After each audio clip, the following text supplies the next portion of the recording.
Araw-araw pagod sa gawain, katawan tila mabigat dalhin. Ngunit kapag tusok ay narinig, lahat biglang magaan.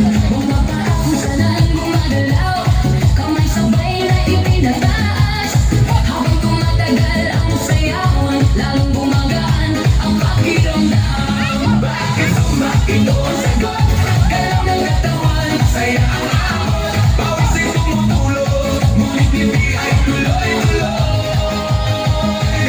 Bakit sumakit? Tanong na lahat, Di mo malaan ang bigat. habang sabay ang bawat galaw. Lumalakas ang buong katawan.